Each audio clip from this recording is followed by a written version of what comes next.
The Fabulous 413 podcast is funded by the UMass 5 College Credit Union, dedicated to creating access to financial well-being for local people, businesses, and communities. Insured by NCUA, umass5.coop. Welcome to the Fabulous 413. I'm Khalees Smith. And I'm Monty Belmonte. Later in the show, the psych cumbia sounds of Tropa Magica join us for Live Music Friday. And in Lenox, a blind tasting wine Thunderdome, pitting two crowd favorites from the Lenox Wine Festivals of the past against each other at Daire Bottle Shop and Provisions. But first, the ongoing conflicts in Sudan have led to the globe's newest nation. And a great number of casualties and displaced peoples. And tomorrow night in Holyoke, you can hear some of the first-hand accounts of folks who have lived through that conflict.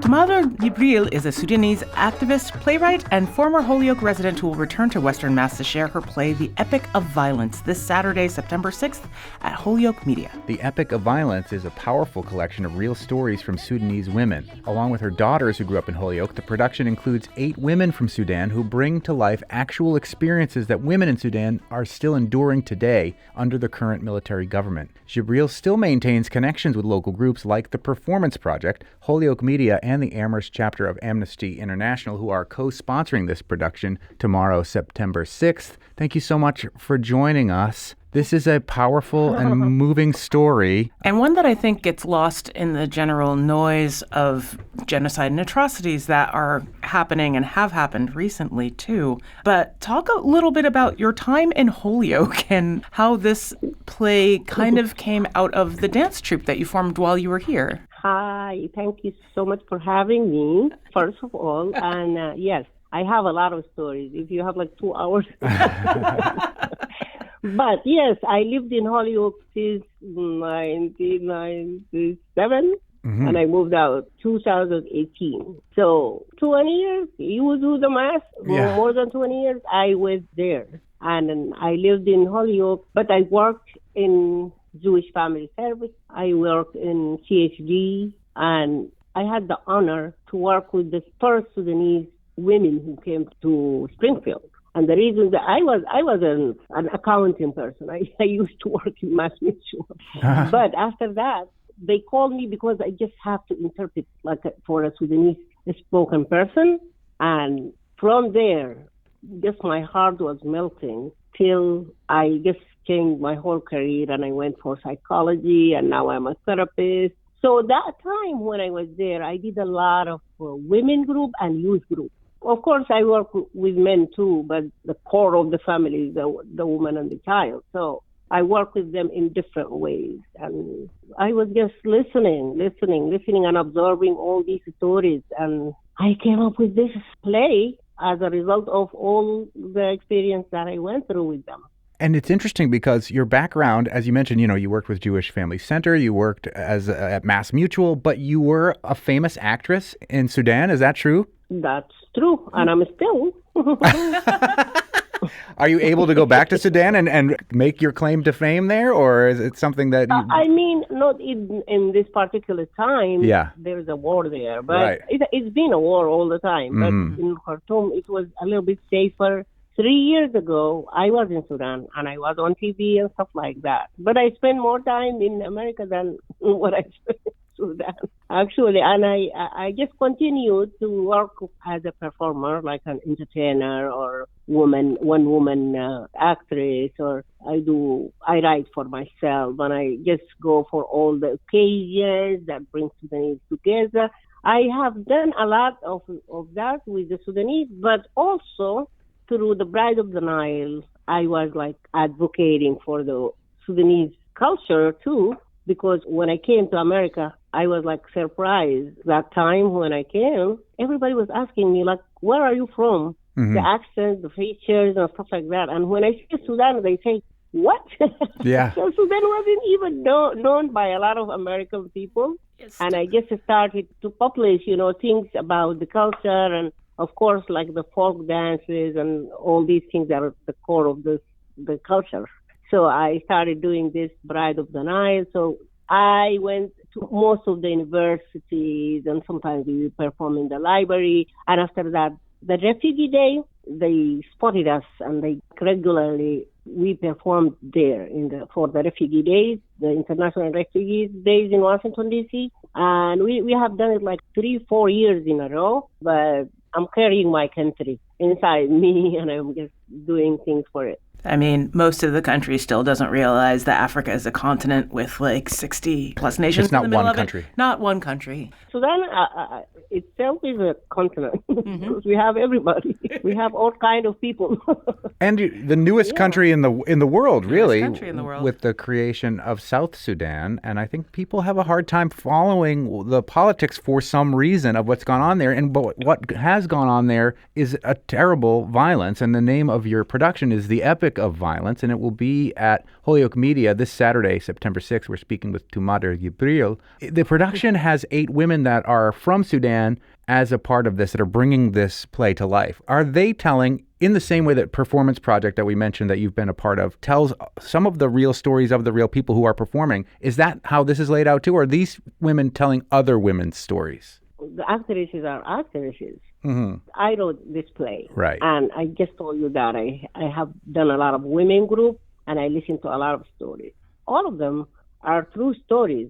Sometimes I do adjustment to one character to become this or the character to become that, but the stories are real, and they are from Sudan, from different regimes, from different classes in the society. Most of them, they just experience violence, and they just become victims. Some of them are not with us anymore. Mm-hmm. We're following the Sudanese war and the Sudanese news very closely. So there is a lot of stories that came to me from there, not from these women, particular women. Mm-hmm. I am working with one woman who I told her a story, but she lives here in Massachusetts. And I told her that, hey, I put your story in this play. Can you play it? And she said, I will try. Yes, I hope. I don't want to cry, like that. But I'm trying hard so that she can be the one who is going to tell her real story. One of them are going to be the real person. Similarly, the show is in Arabic with translation on hand. Talk about the decision to keep it in Arabic instead of trying to translate these stories to English for a mostly English-speaking audience. Yes, I have been asked before, like, why don't you put it in English? But I don't want to lose a lot of particular things, ethnic things that's being said. Translation is okay. We translate, and people can see that in a projector or in handouts or anything.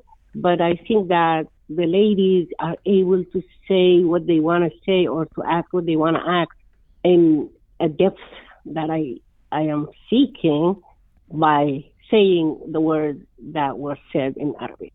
And you know the accent that we have and stuff like that. Sometimes it's a barrier because people lose meaning or lose some kind of content while people are talking in a certain accent, like my accent. I love accents, and I find them charming. So I think your accent's beautiful. Me too. Thank you. But yeah, to your point, thank you. Yeah, I think that it's true. Like there is a certain sort of nuance, and I find this in translation. It's one of the reasons why, not to bring my hobby into this, like I prefer watching anime in its original Japanese with subtitles. Like there's some things that are conveyed better in your mother tongue. I think that this show, because of its topic and because of the stories that are being told, is definitely one of those times. Yes, and you said it better than what I said. I sure did not. And this is exactly.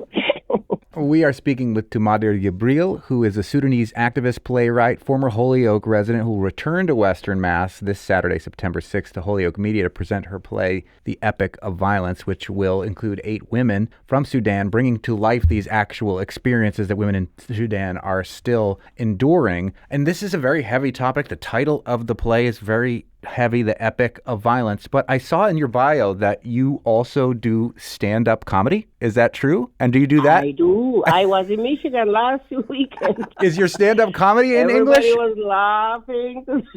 Is your stand-up in English or is your stand-up in Arabic? No, in Arabic. Oh, that's great. I hope if I do stand-up in English, come to see me. We'll come to see you. We'll support you. For sure.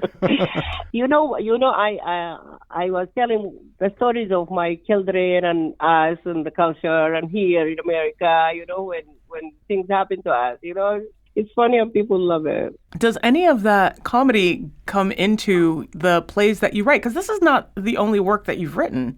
Actually, there is a character in this play. It's a real person in Sudan, a woman who lost her children in the middle of the ambush and stuff like that when they ran away. When you listen to her in the audio that was distributed, you will cry. It's very sad.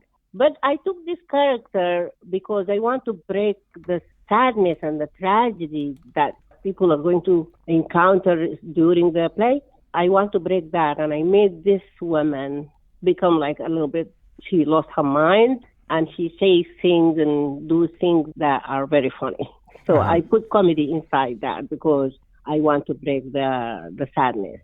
And I also use music and songs. I wrote all those songs. And we have the fabulous Amal Noor, the singer in Sudan, who is going to come and join us, and she's amazing. I have fabulous people. Some of them never had experience with theater or music or anything, but now you cannot imagine how talented and skillful they become. That's amazing. The Epic of Violence will be performed this Saturday, September 6th at Holyoke Media, and includes comedy and music and this story of the epic of violence that has been going on in Sudan. And I mentioned that so many people in this country fail to understand the nuances of this level of violence that's been going on there. However, we are lucky in some regards that there is a journalist who's been covering this from Western Mass, whose name is Eric Reeves, who has made sure, writes for the New York Times at times, to keep these things in front of the public. Our U.S. Congressman, who is on our show every week, has been very vocal about the violence that's gone on in Sudan. He's even been arrested in front of the Sudanese embassy with George Clooney, amongst others. What would you want to tell our listeners right now, something that they should take to heart about what the situation in Sudan is currently? The situation in Sudan is really dangerous, and it's no less than what is happening in Gaza. Mm-hmm. To be honest with you, it's not less. But for some reason, I don't know why are we so cheap like that for the international community. Nobody cares, and it's been happening for a long time, and it's not understandable. If you just ask me what's happening in Sudan, I don't know. Mm-hmm. I don't know. Sometimes we feel like two generals are fighting because of the power. Sometimes it's an ethnic thing and people are racist against each other. Sometimes it's is it a religion, a fight, or because some people are Muslims and some people are not? No. Every answer is no. It's a lot deeper and it's a lot darker than you can imagine. And yes, people are dying and they're losing their stability, they're displaced, and they're leaving the country. There is no services in Sudan right now, no hospitals, no bridges. You cannot imagine, nobody can tell you the truth, because if you're listening to reporters or radio and read in journal, anything, you cannot understand exactly why is it happening this way. And everything is on the women's head, the whole thing. The oppression, the aggression, everything is against women. A lot of raping, killing, poverty, hunger, starvation, everything that's negative or against humanity is happening in Sudan. I just want people to pay attention to Sudan. And people like you telling these stories, Tamador Gibreel, in your play are part of keeping these stories alive and keeping the public aware of this. And again, a lot of it does have to do with the government's trying to silence news and information from coming out of there. An interesting fact that I learned is, and again, mentioning George Clooney, who was arrested with Congressman Jim McGovern of protesting the violence there, he did these commercials for Nespresso, which seemed very odd. Nespresso. What else? but he used the majority of that money to fund a spy satellite to monitor the movements of the Sudanese army so that he could use it as a network to warn civilians about some of the attacks that were going on. So the level of, spy technology that has to go on to get this information out to the general public is part of the reason why it's not a front page news like some other places. But we have to continue to tell these stories. I agree. And good for him. Good for us. Thank you, George Clooney. I haven't heard of this. I just heard it from you. It's a very odd thing, but it goes to show you how difficult it is to get real information out of Sudan. And so to hear these real stories and to have this opportunity in Western Mass, in Holyoke, Saturday, is a big deal. Tamador, do you think that a show like this and your highlighting of these stories and these experiences that have happened in Sudan will make it difficult for you to visit Sudan in the future, should you want to? I have been doing this for the last 34 years. And Sudan is strange. To be honest, I visited Sudan 3-4 times during these 30 years. And I was on TV and everything. You're the George Clooney of Sudan. I know. Please say hello to him. I miss his calls. A more practical question, but was it hard to assemble your cast for this show? These are hard stories, and although you get good actors who are really able to portray these hard-hitting experiences, sometimes it's difficult to get a full cast together. So what was it like putting this cast together for this show? I am very proud of my cast. Amira Madani is a very famous actress, and she's an influencer in TikTok and stuff like that. People know her. She's very talented. And I have Tamador, another Tamador from Canada, Tamador Habiballah. Those are the only two actresses that are known as actresses. Other women, I trained them. I started with them from the scratch. And now if you see them on the stage, you will think that these women have been doing acting all their life. Can you imagine that we were doing our rehearsals on Zoom? So it was difficult. It's a big cast. It's a heavy story. It's a lot of things thinking and a lot of going back and forth with the actors, how to do this, how to do that. But thank God, this is our 8th performance. And everywhere we went, we have the blessing of people just loving our show. This performance will be this Saturday, September 6th at Holyoke Media. Tamador Gibreel is the Sudanese activist, playwright, and former Holyoke resident who is returning to Western Mass to bring this important work to us here in the 413. Thank you so much for joining us today. Shukran. Thank you so much. Afwan. And by the way, the next day on the 7th, we are performing in New Britain too, The Hole in the Wall. Oh, cool. So you can mention that too. Thank you so much for having me. I just had a great time with you guys. Oh, thank you. Same.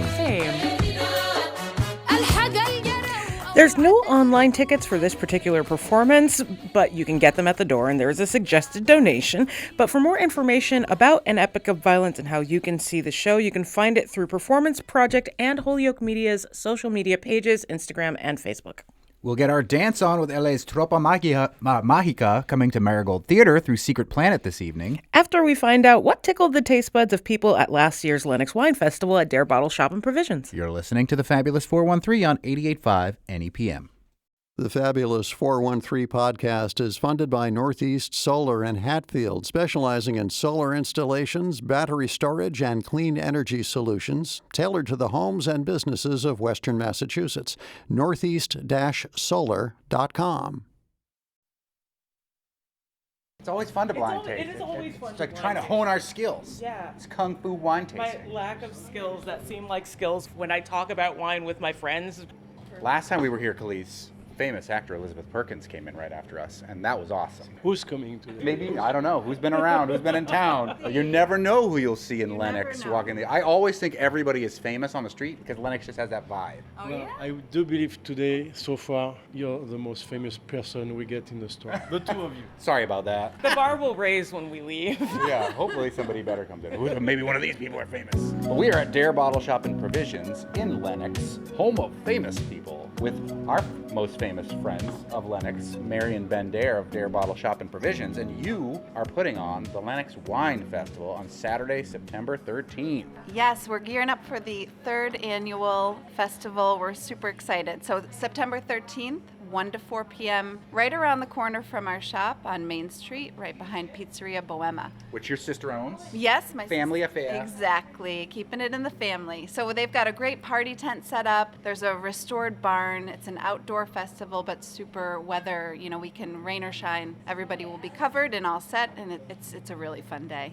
How different is it this third year from when you initially brought this back? You know, it's getting bigger each year. We're always sticking with our ethos and supporting products that we love and producers that we want to champion. So the selection changes every year. You know, we're opening between 80 to 100 different wines, craft beer, local, of course. Hot Plate Brewing will be with us. Woo-hoo! Thanks to them for letting my band play a couple of weeks ago. That was real fun. And more to come with their collaboration with NEPM as the Food Bank March approaches. Awesome. Details forthcoming. Yes, Sarah and Mike are always doing just such great things. Another collaboration that they've worked with is the folks from Current Cassis over in the Hudson Valley. So C Cassis will have a table. We are going to have a sake table this year. Nice. Even better, they're based in Massachusetts. So the company is called Farthest Star Sake. So they're going to be joining us. Apologies in advance to the fact that I am going to talk that person's ear off about how much I love taru.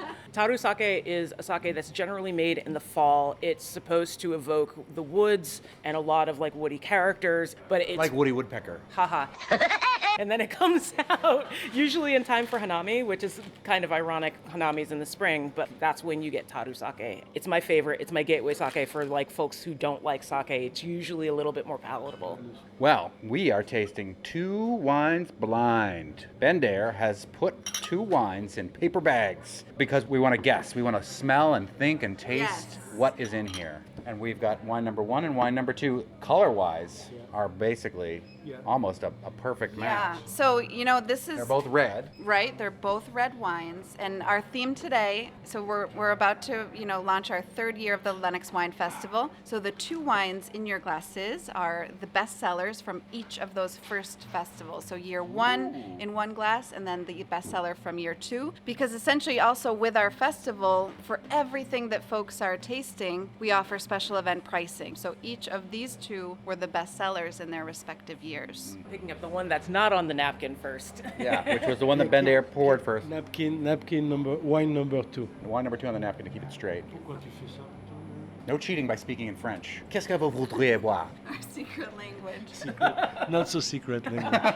So this is big. Number 1? Yeah. Tar was the number 1 thing I got at first. Thank you. I'm fine. Really. You should have seen the other guy. The tar goes away rather quickly.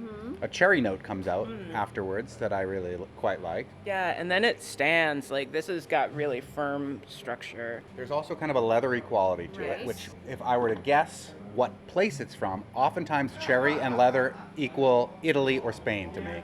All right, I think you're in the right geography there, Monty, for sure. A couple little hints. These wines are made about 6,000 miles apart from each other. So when you do taste them both, and you know, they're very much in the same realm in terms of palate, approach, overall general tasting notes will be very similar, but they are grown and made very far away from each other. So. I love this game. Most people drink so many boring wines that it's really easy to do this. Right. Where it's like, oh, this is clearly New Zealand Sauvignon Blanc. Right. This is The clearly classic. California Yes. Chardonnay. You know what I mean? Right away. So when you do that to people at a random party, they think you're a savant. Yes. But this is challenging. This is why we're here. We're challenging ourselves in a Thunderdome. And that's what I love too, you know, when we talk about just the world of wine and wine tasting and why something like our festival is important and meaningful and fun is that we have the opportunity to revisit those classics. We'll have, you know, the Sauvignon Blanc and Sancerre and Pinot Grigio, but also some real discoveries, some wines that you maybe have never had before, some grapes or regions that are new to you. So it's really just all about discovery, coming together. It's a great community day. We've got, you know, it's a great Berkshire County event, but we also love it when we see folks from over the border in New York State or Vermont or further east in Massachusetts and Connecticut coming as well. It's just a great way to celebrate, drink good wine, eat good food, listen to live music. Live music? Do you know who's playing? Yes, we have Lonnie Jarrett and friends. So he's a local jazz musician. He's got an ensemble of 4 or 5 guys, and they were there last year with us. Wine and jazz go very well together. Isn't that right, Kari and Jiri? I'm Kari and Jiri, inviting you to join me Saturday nights on a jazz safari. I mean, also, like, just in general, like, wine tastings like this, if you're looking for ways to expand your palate without, like, just going forward and just buying a bunch of bottles of wine, like, this is a really good opportunity for you to start learning how to describe what you like and what your palate likes better. Right. And quality things oftentimes aren't cheap. So it's a great opportunity to be able to broaden your palate and make a calculated risk on a bottle that you wouldn't otherwise want to shell out $50 for, let's say. But you get to taste it and say, this is an interesting thing. This I is know really where I'm neat. getting. This is worth it for me and the experience I'd For like to have. sure. Yeah, it's a great sort of like that try before you buy type of opportunity. What are you getting on wine number 2, on the blue napkin that Ben Daire poured for us, Khalees? Prunes. I hate saying raisins when it comes to wine because technically you could say grapes every time and you would be 100% correct. And my kids love to do that whenever I make them smell anything and they think it's so funny.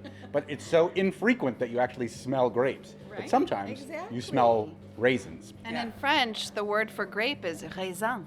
So it's all linked. My raison d'etre. That's your whole goddamn raison d'etre, ain't it? Ben Daire liked my French joke. But yeah, like specifically prunes. Really like juicy prunes. I definitely feel regular after drinking this, so that's good. The second wine is much more unreserved in its fruitiness.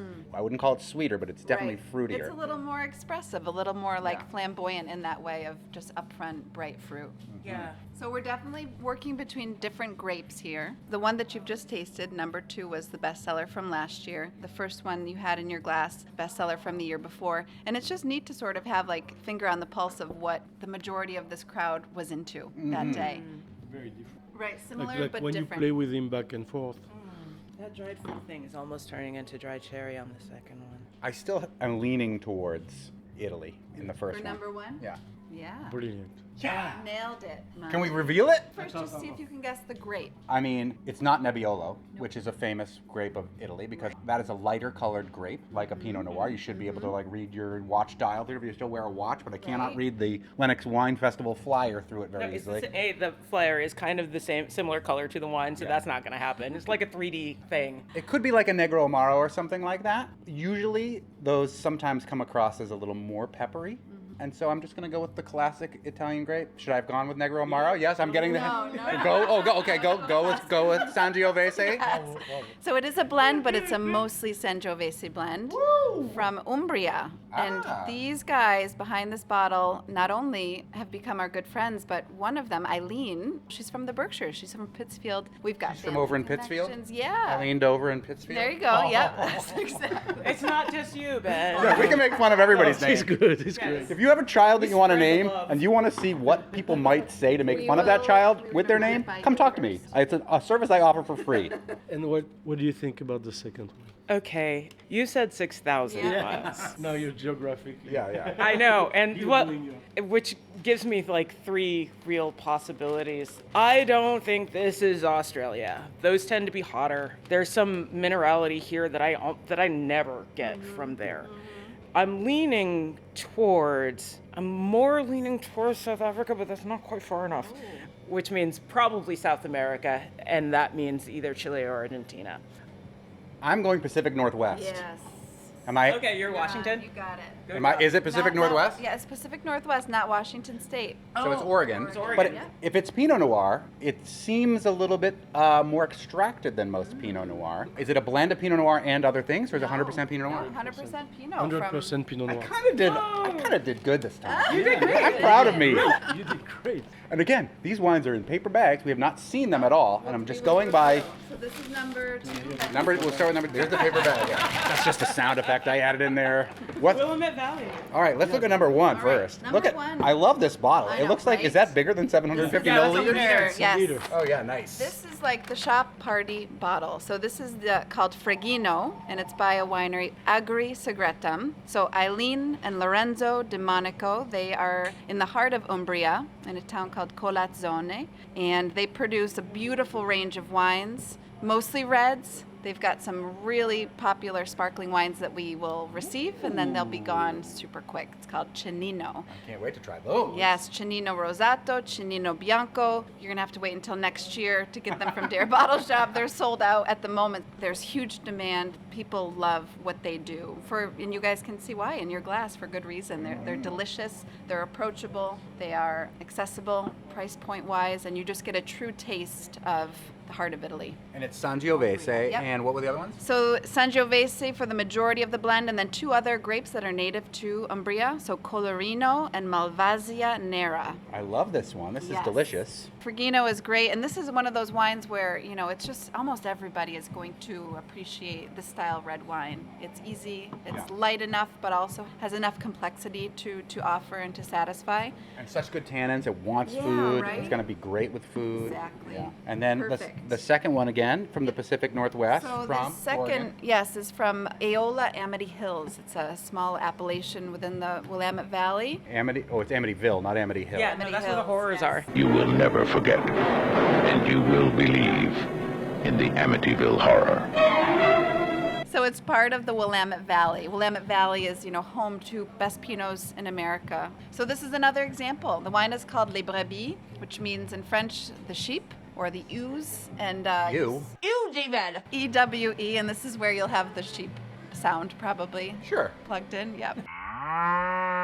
There's an adorable sheep on the label, and again, like you guys just tasted, this is a real beautiful mouthful of Pinot Noir. And I'm just thinking now, like putting this together, our wine festival, it happens in September, the air is crisp and cooler, and I think that's maybe why also red wines have been so popular in the past, just because most people are kind of reaching for that and wanting to. Yeah, you might have put red wine on pause for the hotter times, and then all of a sudden it's just crisp and cool enough where you're like, you know what would really hit the spot right now? Something deep, dark, and red. Now it's voting time. Now it's. Oh yeah, I almost forgot. I was so proud of me for getting them correct guessing. I don't even need to vote. I don't ever get it right. Yes, you do. And that's what's so great about about wine. It's just that you can always be sort of thrown for a loop. You think you know what it is, and there's always surprises to be had. That being said, every year some publication writes a thing saying wine snobs don't know what they're talking about. Right. They can't blind taste the difference between a red and a white wine. Never believe those. I have also done the experiment in the complete darkness tasting wines and was still able to tell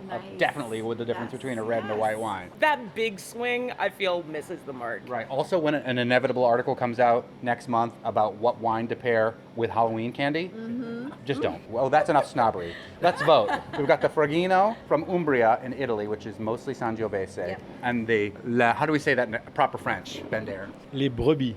Les Brebis, the sheep. All we like sheep have gone astray from the Willamette Valley. I'm going with my family and sticking with Italy. I love that it's in a liter bottle. Yeah. The label is stark. It's delicious. It's leathery. My vote is for the Fragino. The opposite.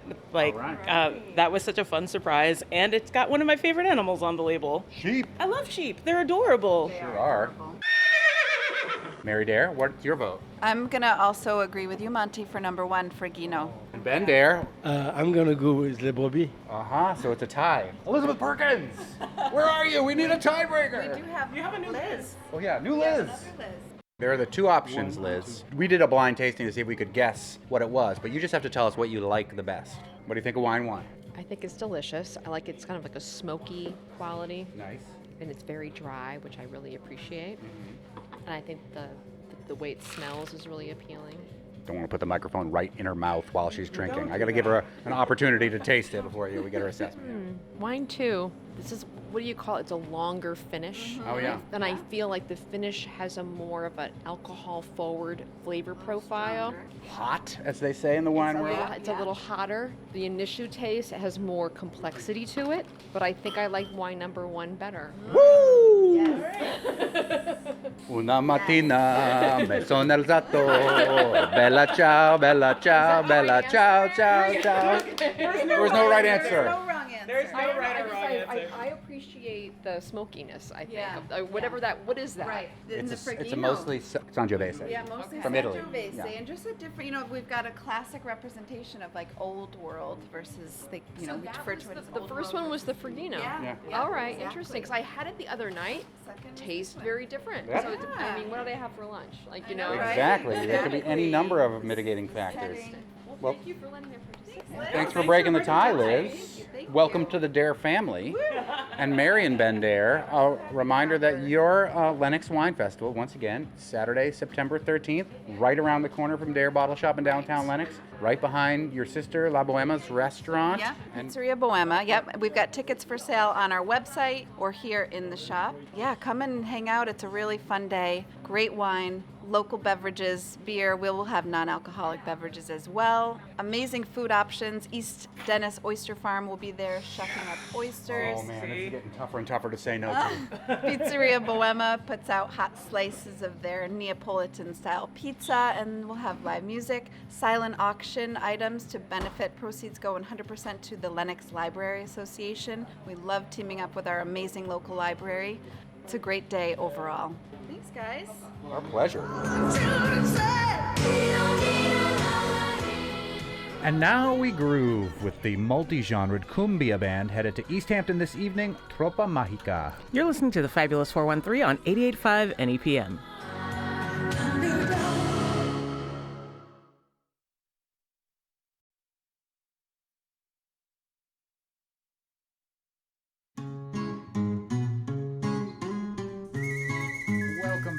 Fabulous 413. Tonight, Secret Planet brings Tropa Magica to the stage at the Marigold Theater. Tropa Magica was formed by brothers David and Rene Pacheco in 2018, inspired by the songs and vibes of 90s East LA backyard quinceañeras, baptisms, family gatherings, and punk shows. The band blends in the guitar and rhythms of 60s Peruvian cumbias and 90s grunge with a neo-southern psychedelic twist that transports the listener into a tropical psychedelic dance party. Their latest album, Para Bailar y Tripear, a psychedelic dance party, really, is an extra fun addition to their catalog that incorporates the touch of tradition while still keeping the sun-drenched, tripped-out dance party that their sound has become known for. And tonight, September 5th, you can see them in Easthampton at the Marigold Theater. For Live Music Friday here in the Fabulous 413, we welcome to the studio Tropa Magica. Take it away.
se queda, no se queda. Esta cosa no se acaba, no se acaba, no se acaba. Sobre la distancia se encuentra un ovni que me dice hasta aquí llegaste, hombre. Me dice que no puedo pasar. Me dice que no puedo cruzar. Me dice que no puedo pasar. Me dice que no puedo cruzar. Vamos a bailar. No se queda, no se queda. Vamos a gozar. No se acaba, no se acaba, no se acaba.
queda, no se queda. Se acosta.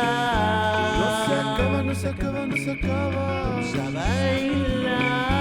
No se queda, no se queda, no se queda. Se acosta. No se acaba, no se acaba, no se acaba. Vamos a bailar. No se queda, no se queda, no se queda. Vamos a gozar. No se acaba, no se acaba, no se acaba.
So cool. Tropa Magica here in the fabulous 413 for Live Music Friday and playing tonight at the Marigold in Easthampton as part of the community-supported music share Secret Planet.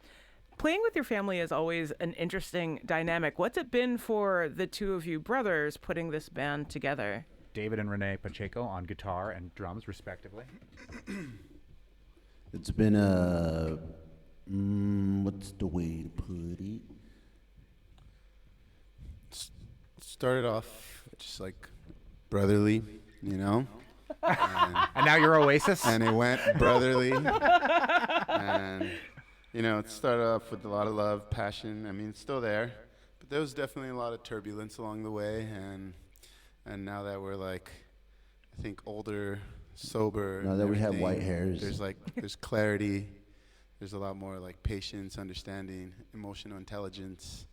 You know, so it's definitely a lot much more of a smoother plane ride. Christian. Yeah, definitely not Oasis. Yeah.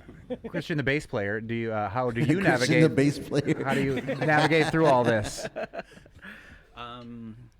Yeah. It's easy, really. I feel like we have great chemistry, and I don't know. I've had no. Do you have to supervise? Do you have to referee? Oh, not at all. I feel like we all take care of each other. It's pretty well. Like sometimes they watch out for me. Sometimes I watch out for them. But overall, I think the chemistry's strong, and we're all very stable mentally. At least since I joined the band 2 years ago, 2 years and some change ago. Yeah, you kind of have to be to tour the way we tour. Yeah, it's been very stable experience. So, actually, though, I mean, we're gonna go off script a bit. Before he joined the band, a previous bass player told him, "Don't join them. If they ask you to play with them, don't, because you could die." Wow. Yeah, not a ringing endorsement. True story. Yeah. and when they hit me up, I said, "Yeah." You're like, "I'm down for adventures. Bring it." He was disappointed when he realized that you were actually safe. This is the stable era of the band. Well, let's take a quick little break right here, and then we'll come back and we'll hear more from Tropa Magica here on the Fabulous 413. You're listening to the Fabulous 413 on 88.5 NEPM.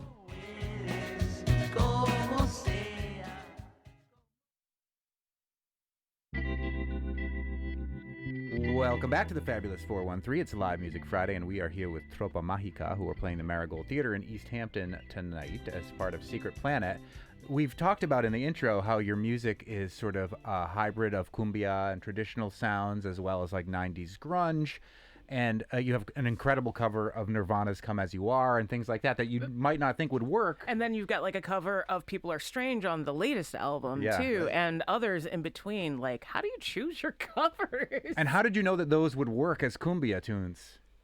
For Come As You Are, we actually got the reference from Little Roy. He did this album called The Battle for Seattle, and so he did a bunch of Nirvana covers, but made them ska, kind of reggae. Oh, yeah. And that translates a lot easier to cumbia, you know? And so that's how we got that idea. And then we just were like, hey, we could do this with a lot of songs. And so we were trying out People Are Strange, and that's how it came out. Yeah. Cool. The drummer keeps making squeak noises, which I think are fun. It's because he's warming up because he's about to sing this next song. Yeah. Vocal warm-ups, we appreciate that. Yeah. It's totally fun. Do you want to ask him another question before we hear the last song? Because it's probably going to take us to the end of the show. Okay, if you can be fast about it, I have a question about one track on this latest album, because it seems like a hinge in the middle of all of these tracks, but Ovnidelic is a massive track. It's 6 minutes long in a sea of like 2 and 3 minute long songs. But it also has kind of a different feel from the rest of the album. Can you talk about that song for just a little bit?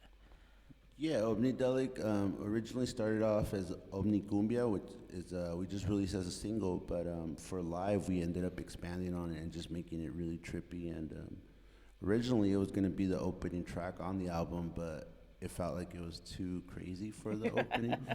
And it used to be about a grape that we can't further elaborate on because you know, we're on public radio. Yeah, thank you. Thanks for doing that. But we can't wait to hear about it after. Yeah. But it started off as a grape. It used to be called Uba, and shout out to our homies in Las Vegas, Los Empties. They inspired the story, but it completely took a different turn. But that song, Ovnidelic, it's also fused with another one called Elotero Spaceman from Worthy Commons.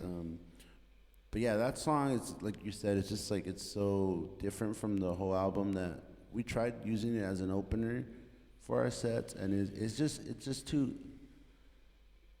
good to open with, you know. I feel like people get thrown off and they're like, oh my God, like we played it first right now, but it's because we had a limited amount of time, and but it's a really fun song to just like go out there, you know? Yeah. I was psyched that you did it. Thank you so much for doing it. Yes, thanks so much. And the new album is Para Bailar y Tripear. Tripear, a little Spanglish there, I think, it is tripping.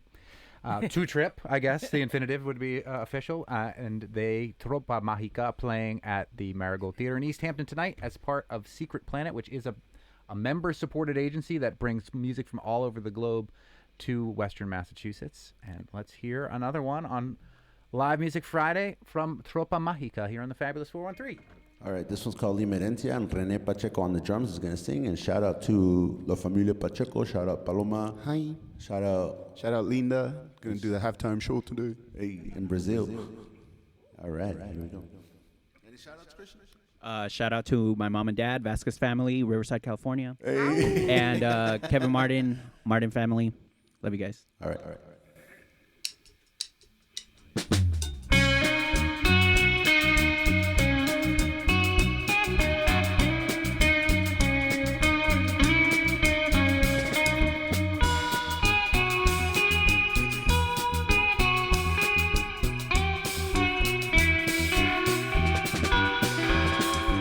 Cuando me beses, no te dejes caer por mi amor. Lo que te quiero decir, no me des tu corazón pa' partir. Te lo pido con cariño, que no te vayas sin decir adiós, mi amor. Consejos de un amor pasajero. Si tú te vas, será de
aquí no te serví.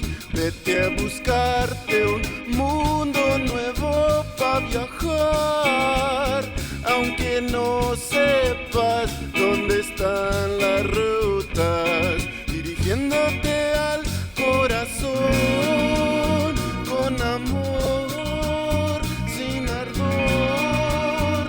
Son las cosas que yo no quise darte por causarme tanto dolor.